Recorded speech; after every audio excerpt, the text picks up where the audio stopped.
Olá, pessoal. Professor Leno aqui, tá? Com a disciplina aí gostosa, né? De Química, ou disciplina maravilhosa, fantástica, né? A gente inicia, né, o nosso ano letivo com um conteúdo bem básico, que vocês já trazem, né, uma bagagem lá do nono ano de vocês, tá bom? Vocês tinham as ciências, né? Vocês viam Química, Física e Biologia, né? Tudo misturado lá. Aqui, né, no ensino médio, a gente já tem a separação dessa disciplina, vocês já perceberam isso, tá? Então, a Química, eu sou o professor que vou estar acompanhando vocês aí, tá? Para a gente ter, né, um aprendizado aí bacana aí durante, né, esse ano. Infelizmente, dessa forma remota, a gente nem pode estar utilizando, né, o laboratório para estar associando aqui a teoria com a prática, tá bom? Mas aí cada coisa no seu tempo, né? Daqui a pouco a gente está aí, né, compartilhando ideias, momentos aí, lá dentro do laboratório, tá bom? Inclusive, nem as eletivas, né? Vocês não podem estar acompanhando o laboratório por conta desse momento aqui remoto, tá? A gente, da escola, né, enquanto ensino médio, a gente tem uma missão com vocês, tá? Essa missão, ela se baseia unicamente, tá? No Enem. Embora vocês prestem outros vestibulares, concursos, as disciplinas que vocês estão vendo aqui na escola, no LICIDO, são muito importantes, né, para determinadas provas, inclusive o Enem, tá? Então, para o Enem, eu, como professor, eu sei que esse ensino remoto, né, não é tão bom assim, embora eu tente fazer das aulas as melhores possíveis, né, para vocês aproveitarem o máximo, porque vocês têm várias disciplinas, mas baseado na prova do Enem, tá? E ainda com dados do ano passado, ainda não atualizei, mas o que eu percebi do Enem esse ano, né, 2021, que foi referente a 2020, que não teve mudanças quanto a isso, tá? Então você tem aqui a disciplina que mais cai no Enem, tá? Em número de questões. Essa disciplina aqui seria do terceiro ano, tá bom? O segundo ano, ó, vocês vão ter a maior complexidade da química. Então, a química do primeiro ano era bem divertida, bem tranquila. É só uma base, né? O alicerce para você crescer aí um prédio enorme aí de conhecimento, tá bom? Então, aqui, ó, do segundo ano, a gente teria praticamente isso de segundo ano, tá? E o restante aí seria de primeiro ano, que são coisas que com certeza, tá? Já ouviram falar lá no nono ano, se não ouviram, a gente vai ver aqui com calma, todo mundo vai caminhar junto, beleza? Parte de ligações, polaridades e forças, que tem um peso no Enem, primeiro ano. Química inorgânica, ácidos, bases, sais e óxidos, aqui um pouco de química ambiental, efeito estufa, aquecimento global, tabela periódica, é o nosso objeto de estudo principal, tá? E estados físicos da matéria aqui também não menos importante, que sempre tem uma questãozinha que a gente não vai deixar passar, né? Então, pegando esse leque de informações aqui, que foi buscado com enorme carinho, tá? Vocês têm a ciência da natureza, montada praticamente dessa forma. Você tem a química, a biologia, a física, e tem no Enem, tá? O que se cai muito são questões aqui interdisciplinares que misturam as três disciplinas, tá? Então a gente vai estar tentando aí, corpo docente, associar melhor para você chegar na prova e não ter nenhum tipo de surpresa, tá bom? Então a gente vai caminhando aí devagar, tranquilo, com essas três disciplinas e a matemática também que compõe, né? Essa ciência da natureza e a matemática. Então, nosso objeto de estudo é o átomo, não tem como. Não tem como chegar aqui e iniciar o conteúdo de química com vocês sem a matéria principal. A química estuda, né, as transformações da matéria, tá? E essa matéria é formada por átomos, tá bom? E esse átomo é aquela coisa minúscula que você trouxe lá do nono ano, que forma tudo que existe. Se eu perguntar para você o que é matéria, eu tenho certeza que algum de você vai dizer, matéria é tudo que existe, matéria é tudo que tem massa, matéria é tudo que ocupa lugar no espaço, ou tudo englobado, né? Matéria é tudo que tem massa e ocupa um lugar no espaço. Vai ter aluno que vai ser mais completo. E não está errado, não, tá? Então, o átomo está presente em tudo. Está aí nas moléculas do seu corpo, tá? Está na cadeira, na cama que você está aí agora, né? Nos alimentos que você está consumindo, tá? Então, no ar que você respira, então a gente vai dar inicialmente uma atenção ao átomo. Para isso, eu tenho certeza que foram comentados alguns modelos. Esses modelos, tá? Bem introdutórios, não tinham auxílio de tecnologia naquela época, tá? Olha aí a época. 1808, não sentia, né? E não, aqui era meramente, tá? Tirava a parte experimental, tá? Só o conceito aqui filosófico, muitas vezes, né? Tiveram outros pensamentos gregos lá da ideia, a Grécia é conhecida, né, pela sua filosofia, eu deixei um pouquinho de fora, porque esses conteúdos aqui não caem no Enem dessa forma, tá? Então, o modelo de Dalton, mesmo assim, eu não poderia deixar de comentar com vocês, tá? Conhecido também como modelo da bola de bilhar, tá? Porque Dalton achava, né? Inclusive Dalton, algum aluno me perguntou uma vez se tinha alguma coisa a ver com o daltonismo, aquela doença, né? Que é a incapacidade de distinguir algumas cores. E Dalton tinha mesmo essa doença, daí vem o nome daltonismo, tá? O modelo dele era a bola de bilhar, por quê? Como ele não tinha esse auxílio da tecnologia, ele apenas impôs algumas hipóteses e teorias, tá? E não tinha muitas vezes como comprovar. Que hipóteses eram essas? Olha aí, para quem não sabe, bola de bilhar, tá? É uma bola de sinuca. Então ele associou que o átomo era uma bola de sinuca, tá? Lá da Grécia Antiga, a gente tinha um conceito de Demócrito e Leucipo, que eu não coloquei aqui, eu excluí esse slide, tá? Demócrito e Leucipo. Ele dizia o seguinte, a palavra átomo em si, átomo, ela quer dizer uma coisa assim fantástica, tá? Quando você passa a tentar identificar o significado das coisas pelo nome, tá? Dificilmente você tem alguma dificuldade em questão, tá? Olha aí, a palavra átomo vem do grego, quer dizer divisível, divisível. E essa partícula A, ela é uma partícula de negação. Por exemplo, quando eu falo uma coisa polar, ela tem um significado, você não precisa nem saber qual é. Quando eu falo apolar,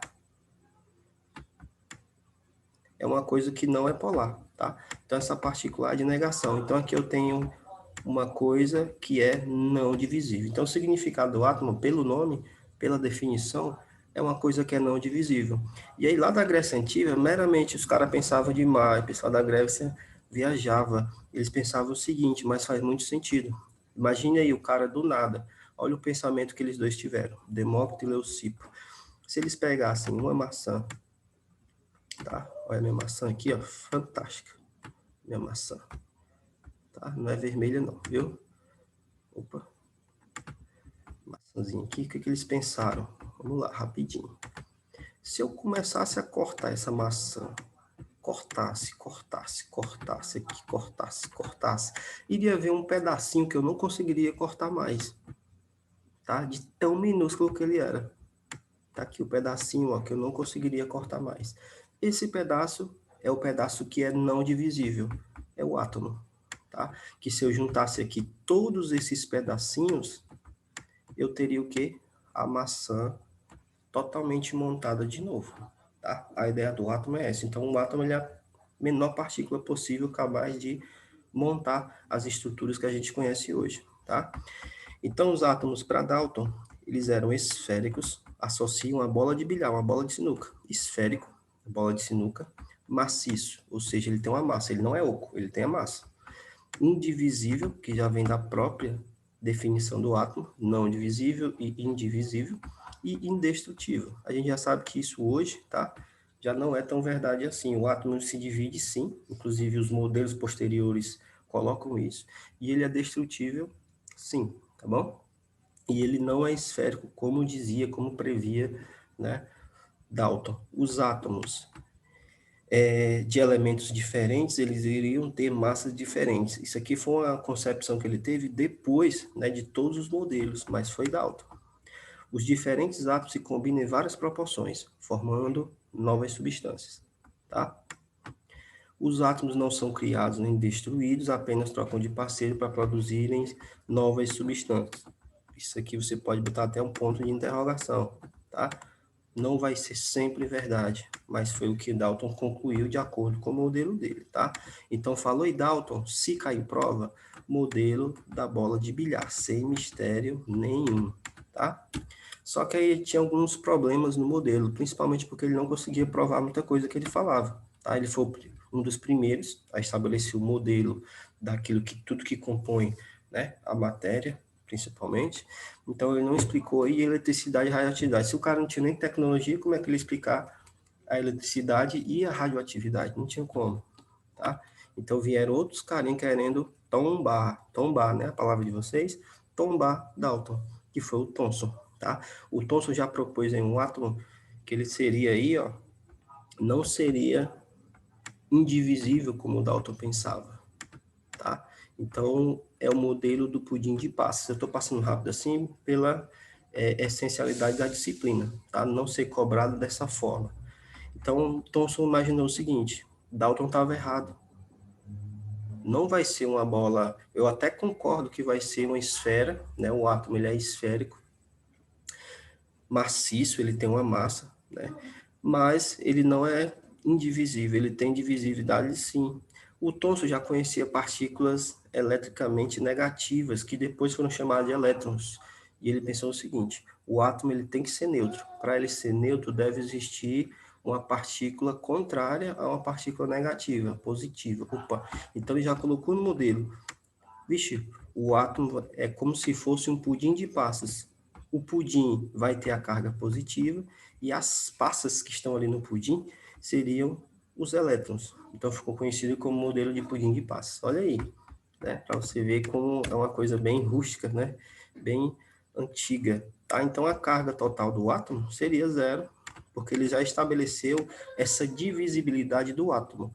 O átomo não seria, né, como o Dalton previa, que não teria carga. Ele não tinha conhecimento. O Thomson já tinha, já colocou positivo e negativo, tá? Só que o modelo de Thomson também não justificava muitas coisas, né? Já se conheciam a atração e repulsão entre cargas, né? Cargas iguais se repelem, cargas de sinais contrários se atraem, né? E ele não conseguia aqui justificar como essas interações aconteciam. Imagine se eu coloco ali cargas positivas perto das outras e cargas negativas também, a ter força de atração e repulsão, tudo que estaria sendo construído e está sendo destruído ao mesmo tempo, né? Não tinha uma estabilidade, tá bom? Então, esse modelo foi sendo enfraquecido e acabou sendo tombado, viu? Quando tiver derrubado, é tombado por Rutherford, tá? Rutherford que cerca de 200 anos depois. Então, ele já tinha, né, conhecimentos, inclusive, da radioatividade, tá? Então, o experimento do Rutherford foi o seguinte: olha aí, ele fez o experimento seguinte: ele bombardeou, tá, uma lâmina de ouro, símbolo do ouro, AU, com partículas alfa, que são partículas predominantemente positivas. E ele percebia o seguinte, ó, deixa eu colocar aqui na próxima imagem. Ele percebia o seguinte: toda vez que ele passava, tá, essas partículas positivas, na hora que tocavam na lâmina de ouro, elas seguiam, né, direções diferentes, outras retornavam, tá, outras atravessavam, mais ou menos desse sentido como tá, né? Então ele percebeu o seguinte: quando essa partícula positiva passa aqui, que ela passa direto, quando ela consegue atravessar, é porque ela não encontrou nenhuma partícula, não tinha nada no caminho dela, uma coisa óbvia, né, de se pensar. Se ela bateu aqui e voltou, é porque ela tocou em alguma coisa, tá? Então, o que que ele concluiu? O átomo tinha espaços vazios, tá? No qual eu não tinha, né, um preenchimento ali. Então, ele imaginou o átomo como se fosse, considerou ele sendo esférico ainda, tá? Só que tinha algumas regiões que não eram dotadas ali de algumas partículas. Então, ele colocou o modelo do sistema planetário. Já se conhecia, né, a Terra, né, e os planetas ao redor. Então, ele associou ali que o átomo teria um núcleo, que seria o centro, e os elétrons seriam os planetas, né, ao redor desse núcleo. Tá? Ele só associou, só que ele não justificou muita coisa. E esse elétron aqui, ele estaria em constante movimento, tá? Esse elétron aqui de vermelho, por exemplo, né? Ele estaria aqui, ó, em constante movimento, ele não está parado ao redor do núcleo. Só que chegou o aluno dele, né, o Rutherford, e incrementou. Não disse que ele estava errado, mas aumentou muita coisa, tá? Começou-se a utilizar, né, o próprio modelo de Rutherford para corrigir algumas situações. Por exemplo, da física quântica aqui, quando o elétron está percorrendo aqui ao redor do núcleo, ele vai perdendo energia, ou seja, uma hora ou outra ele estava se aproximando do núcleo, ele ia cair aqui e iria rolar um choque aqui. Só que a gente não está falando de um elétron, está falando de milhões de elétrons, né? Milhões de energias que vai ter aqui, tá? Então você acabaria que não tinha um átomo tão estável também. Então esse modelo precisou de uma adequação. Aí foi onde entrou o Bohr, que vocês também conhecem lá. Do Bohr, o que você precisa saber, tá? Principalmente para Enem e provas, tá? De concursos, vestibulares, enfim. O que você precisa saber aqui? Continuou o modelo com o núcleo totalmente positivo, só que ao redor ele estabeleceu camadas, ou seja, elétrons teriam energias diferentes, por isso eles teriam que estar em diferentes camadas, tá? E aí ele nomeou essas camadas, tá? Cada camada recebeu a primeira inicial de um filho dele, é isso mesmo. Camada K, L, M, N, O, P, Q. Pelo menos é isso que tem na literatura. Eu não acredito tanto, né? Mas a ideia aqui é que ele estabeleceu aqui as camadas ao redor do núcleo, onde os elétrons estariam ali, em termos de probabilidade, com a maior probabilidade de serem encontrados. Tá? Essa é a grande sacada de Bohr. Tá? Então, estabeleceu cada camada com essa letrinha, tá? E ele estabeleceu outra coisa que é muito importante, tá? Já pensou se o núcleo é formado de partículas positivas? A gente viu que o núcleo, partícula positiva. Por que que eu tenho várias partículas positivas aqui, ó? Partículas de mesmo sinal se repelem. Então, essas partículas estariam se chocando dentro do núcleo. Por que que esse núcleo aqui ele não é destruído, né? E a gente vê que tem várias coisas que são estáticas, né? Confortáveis. A gente chama isso de estabilidade dentro da química.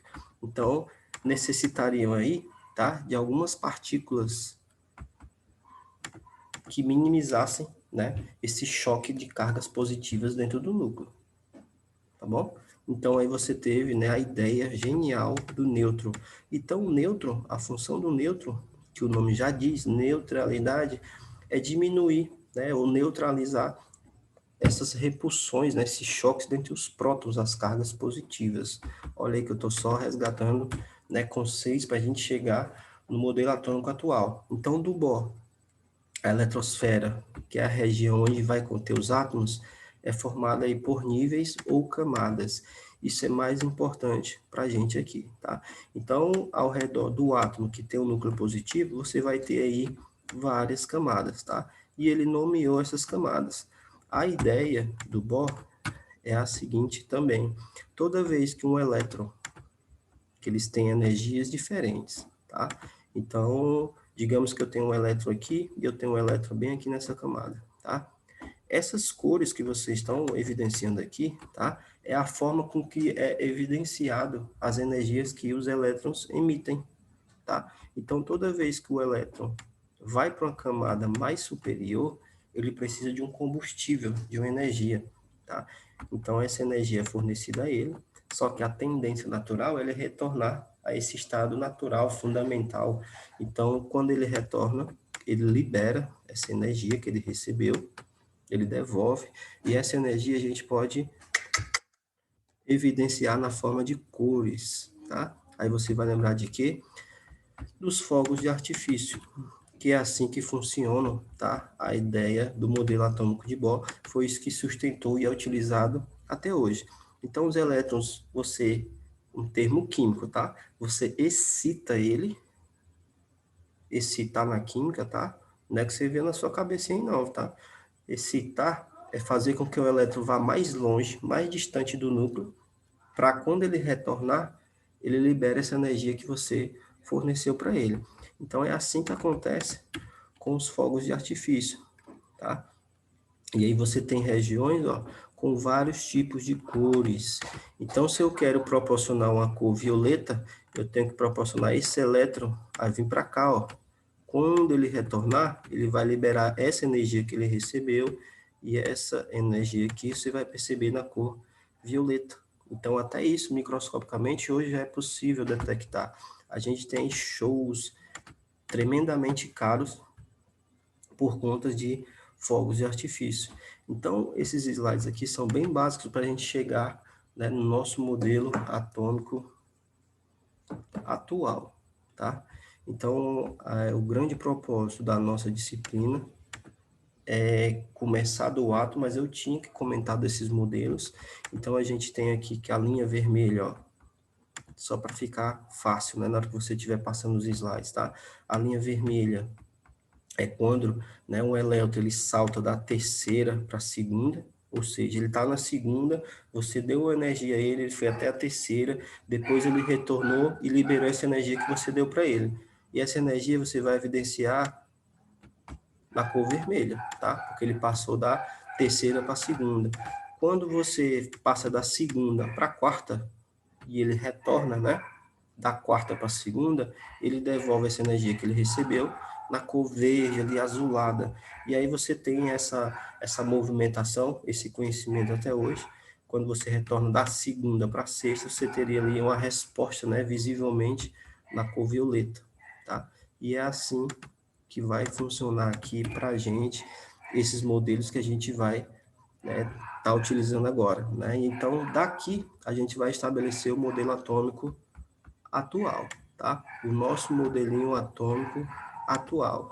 Então, você tem uma energia, né, de forma crescente. Então, você está fornecendo energia para o elétron se distanciar do núcleo, porque o elétron que está bem aqui, ó, percebam, núcleo é positivo, elétron negativo, atração. O elétron, quando ele está próximo do núcleo, ele é muito difícil tirar ele, tá?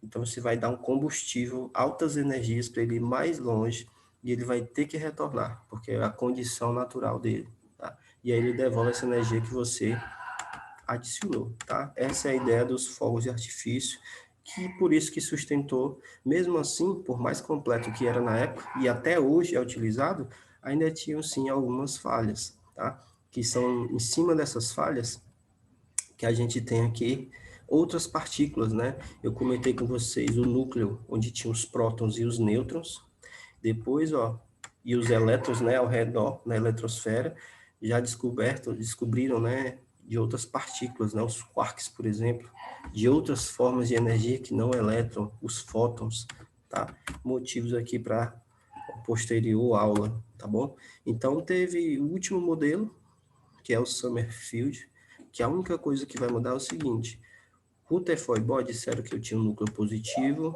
e com nêutrons, tá? Eu tinha os nêutrons aqui, tá, o N, tinha os elétrons aqui ao redor, tá? Em camadas circulares. O que que o Summerfield disse? As órbitas não são circulares, elas são elípticas, tá? Não são dessa forma assim circular bem bonitinho que você tá vendo aí.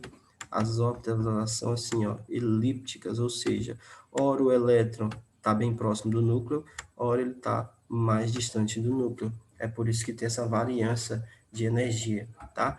E esse modelo foi tão importante quanto porque ele assumiu que dentro de uma mesma camada ou nível de energia, tá? Que é a mesma coisa para a química, a gente vai ter que estabelecer dentro de uma camada subcamadas, tá? Dentro de um nível de energia, subníveis de energia, tá? Entenda que para química, tá? Camada, que é aquilo que está em volta do núcleo, é a mesma coisa de nível de energia. Em cada camada tem elétrons, e esses elétrons só estão nessa camada porque eles estabelecem um nível de energia. No momento que ele assume outro nível de energia, ou seja, ele é mais energético, ele vai para uma camada mais distante. Conseguiu mais energia, e aqui você tira que os elétrons têm energias diferentes. Dentro dessas camadas eu vou ter subcamadas ou subníveis, né? E esses subníveis, tá? Ele chamou de S, P, D e F. Você já tinha camada K. Então, dentro dessa camada K, por exemplo, que é a camada mais próxima do núcleo, você tinha os subníveis, tá? S, P, D e F, teoricamente. E a gente vai entender que tudo isso que eu estou comentando a gente vai desencadear naquele diagrama de Linus Pauling, aquela distribuição eletrônica que é tão maravilhosa de se fazer, né? Todo aluno adora esse tipo de distribuição. Fácil, né? Só seguir a ordem das setas, tá? Para não ficar tão cansativo, eu estou passando mais rápido os slides, tá? Mas qualquer dúvida, podem chegar comigo a qualquer momento, tá? Então, esse diagrama de Linus Pauling, tá? Que é esse aqui que você, se não viu lá no 9º ano, a gente vai acabar comentando ainda, que é o nosso próximo tópico, tá? Da disciplina, seria a distribuição eletrônica. E aí a gente vai associar que cada subnível daquele e cada nível, ele tem uma quantidade ali máxima de elétrons, máxima. Subnível S, ele pode ter no máximo 2 elétrons. Pode ter só um? Pode. O P, no máximo 6. Ele pode ter 4, pode ter 3, pode ter todos os 6, tá? Então, aqui é a quantidade máxima. Então, digamos que você fizer essa configuração aqui, esse 2 aqui, ó, quer dizer que a camada S está preenchida. Não tem a possibilidade, ou não teria, de eu ter S3, tá? Porque o subnível S que foi estabelecido pelo modelo, e aceitável até hoje, porque justifica a maioria dos elementos que a gente tem na tabela, 120 elementos, então o modelo desse não pode estar tão errado, né? Até surgir um novo modelo, que tem outros modelos aí no ensino superior, tá? Mas esse modelo não está tão errado, né?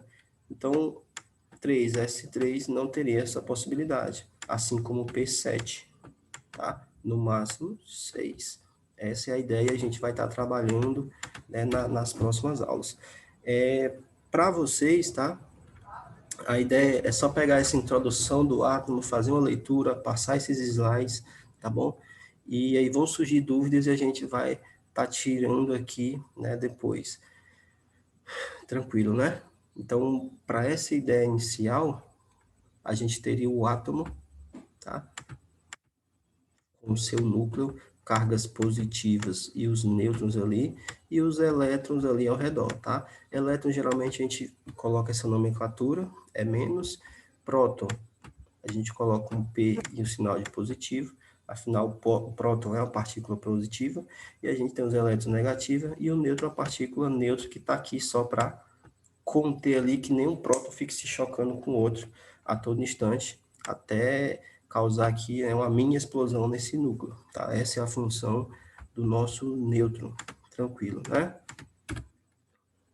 Então, aqui é só uma ideia, a gente vai discutir cada slide de vocês, inclusive as partículas, próton ser positivo aqui, elétron negativo e o neutro aqui, tá? Embora as massas, a gente vai ver que as massas são diferentes, inclusive, que é um dos próximos tópicos da nossa disciplina também, é quando a gente for associar aqui algumas características desse próton, tá? Então, olhe para cá agora, bem rapidinho. Então, o nosso modelo atômico atual, que a gente vai utilizar o ano todo, porque é o que é utilizado até hoje, tá? Inclusive, mesmo no ensino superior, é utilizado esse modelo para tentar entender outros justificativos, tá? E assim que é um modelo, tá? Não tem nada aqui, é tudo modelo, né, computacional, desenvolvido, criado por cientistas que funcionam, né? Justificam a maioria de características, propriedades, em termos de ligação química, características físico-químicas dos elementos, tá? Então, o átomo, naturalmente, ele é neutro. Imagine aí, ele tem que ser neutro, né? Ou seja, o número de cargas positivas aqui tem que ser o número de cargas negativas, né? Fica assim uma coisa óbvia. Senão, tudo que você tocasse, você sentiria alguma descarga, você tomaria um choque. Então, tudo, o átomo é neutro, tá? Para todos os efeitos, o átomo é neutro. Claro que numa reação química, a troca desses elétrons, o compartilhamento desses elétrons, um vai perder, outro vai ganhar, tá? Mas o átomo vai ser neutro, tá? Por isso que você dificilmente encontra um átomo de algum elemento químico sozinho na natureza, com exceção de uma família, os gases nórdicos, que não precisam de ninguém, os bichinhos são sozinhos, não precisam de ninguém. Tudo não me toque, né? Então, a maioria dos elementos, eles precisam de outros elementos, então nunca eles vão estar na natureza, né, de uma forma isolada, eles sempre estão ali compartilhando, tá? Mas o átomo é neutro. A massa do elétron ela é muito pequena. Então, quando a gente for calcular a massa do átomo, a gente despreza essa massa do elétron. O que eu quero que você pegue aqui, saia dessa aula, tá? É questão dessa nomenclatura, o número atômico. O número atômico é a mesma coisa do número de prótons, tá? Outra coisa, esse número atômico é o número que define o elemento químico. Define o elemento químico, tá? Vou nem escrever, que eu não sou beijo, todinho. Define o elemento químico, tá? Então, quer dizer que todo elemento químico tem o seu número atômico. Não existe a possibilidade de dois elementos químicos ter o mesmo número atômico. Associe número atômico, tá? Ao seu número da chamada. Número 1, o Joãozinho já sabia que era ele. Número 2, o fulaninho já sabia que era ele. Número 3, a pessoa já sabia que era ele. Então, o número atômico associa aqui, tá? A esse número da chamada de sala de aula, por exemplo. Então, para cada elemento, ele tem um número que identifica ele. Por exemplo, número 1 é o hidrogênio, número 2 é o hélio, número 3 é o lítio. E esse número que eu estou dizendo é o número atômico, é o número do átomo. Só ele que vai ter isso, tá? Que corresponde o quê? Ao número de prótons dentro do núcleo. Então, quando eu digo que o número atômico do hidrogênio é 1, quer dizer que ele tem o núcleo dele e ele vai ter um próton lá dentro do núcleo. Só o hidrogênio vai ter essa configuração aqui. Aí você pega o hélio, tá? Que é um gás, ele vai ter o núcleo dele, o número atômico do hélio é 2, então ele vai ter duas cargas positivas lá, tá? No momento que você pegasse uma amostra desconhecida em laboratório e colocasse no microscópio e conseguisse ver o núcleo do átomo, né, daquela amostra desconhecida, você não sabe o que é, e você olhar lá no laboratório e você viu que lá tem 3 prótons, ou seja, 3 cargas positivas, você vai lá na tabela periódica e olha o elemento químico que tem 3 cargas positivas, só vai existir um, que vai ser o lítio, número atômico 3, que é o metal responsável, inclusive, o maior dos componentes aí da bateria dos celulares de vocês, tá? O metal, lítio. Assim para todos os outros elementos, tá? Oxigênio, 8.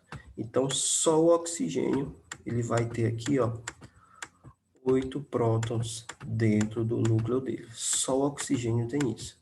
Então, o número atômico é o número que define o elemento, tá? Todo elemento, ele tem uma massa associada. Essa massa aqui não é aquela massa de colocar numa balança que você vai na farmácia, né? Fitness, não é isso, tá? Todas as massas aqui, já que é uma coisa minúscula, minúscula, né? Você não vai estar medindo a coisa, a gente não tem nem balança, né, tão apropriada, sofisticada para medir uma partícula tão infinitesimal, tão pequena, tá?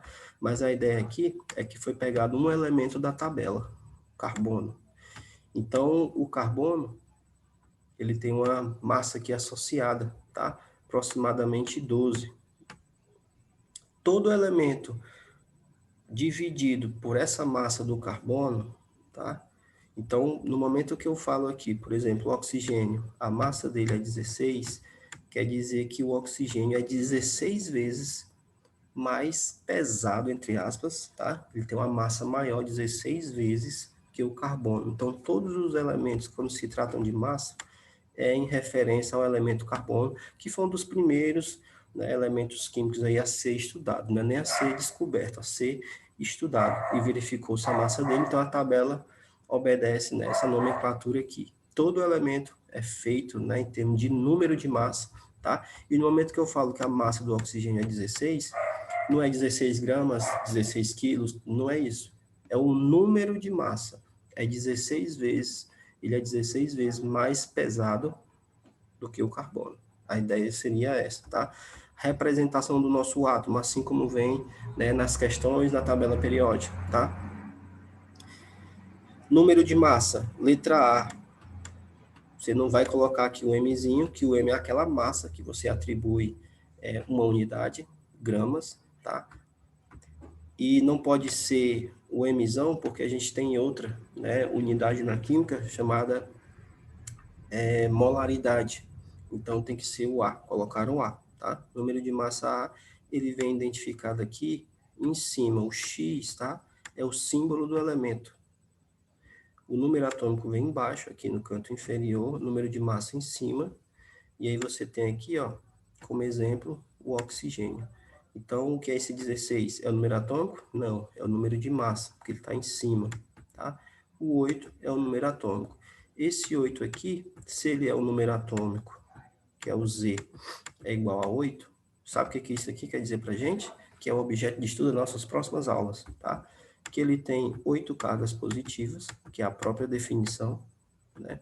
Número atômico, ó, igual o número de prótons, tá aqui, ó, igual ao número de prótons, tá? Tá aqui, ó, igual ao número de prótons.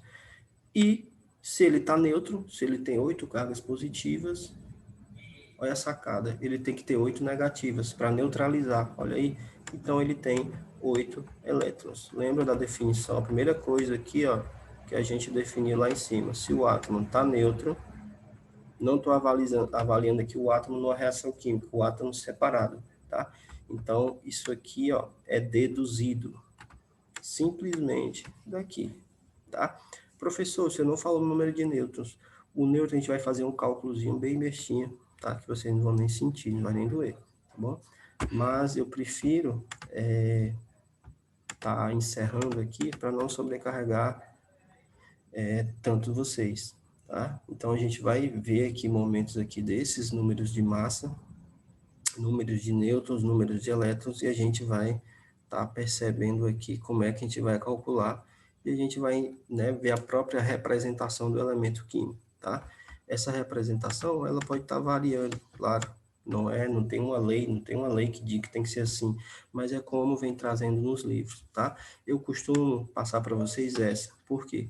Porque nem sempre o átomo vai estar neutro. Então, quando ele vai perder elétrons ou ganhar elétrons, percebam que no núcleo do átomo, nada entra e nada sai. O que o átomo vai compartilhar, perder e ganhar, são os elétrons que estão fora do núcleo, ao redor dele em constante movimento, tá? Então, esse número é identificado muitas vezes aqui, ó, superior, contrário aí à massa, ao número de massa, tá? Então, prefiro passar isso aqui, que é a mais corretinha, para a gente não se perder, tá? Então, aqui alguns elementos da tabela periódica, tá? Quando você pega aqui o átomo que compõe o carbono, o número atômico dele é 6, número de massa 12. Ferro, 26,56. Cloro, 17. Perceba que cada elemento químico ele tem um número atômico diferente. Lembra da definição? Só o carbono vai ter número atômico 6. Só o ferro vai ter 26. Só o cloro vai ter 17. Tá? Antes que me perguntem, professor, o senhor falou que eu não consigo estar colocando nada dentro nem retirando do núcleo. Verdade. Por quê? Porque senão eu teria a capacidade de transformar um elemento em outro. E o homem não consegue fazer isso. Seria maravilhoso, né? Eu transformar uma barra de ferro toda enferrujada em ouro. Perfeito.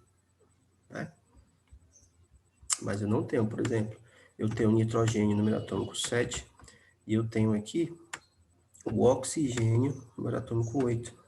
Se eu colocasse aqui, ó, o nitrogênio, a configuração dele, número atômico 7, então ele vai ter aqui, ó, 6, 7.